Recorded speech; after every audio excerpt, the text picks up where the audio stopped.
Welcome to Gabs Kitchen Adventures. Today I'm sharing with you a pink shrimp pasta recipe. If you're new to my channel, welcome. My name is Gabby and I will be sharing with you recipes that are easy to follow and do. And I also share with you Mexican style dish recipes. I also share with you step-by-step process on how to do flower arrangements and also relaxing videos of locations in Southern California that I visit. If you like today's recipe, click the like button, and of course my channel is free for subscription. Feel free to click the subscribe button so you continue to receive notifications when I post new videos on Saturdays, and feel free to share the recipe and other videos that I post with you on Saturdays with your family and friends. Thanks for joining, and stick around for step-by-step process.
For today's recipe, you will need 2 cups of shrimp,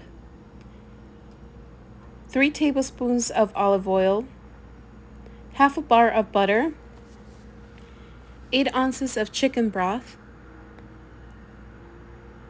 You will also need 2 red tomatoes diced, as well as half diced onion, 1 tablespoon minced garlic, half a cup of flour, salt to taste, black pepper or crushed black pepper to taste.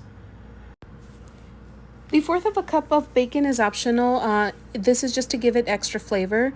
You will also need 2 slices of pepper jack cheese or cheese of your choice, and you will also need 4 cups of cooked pasta.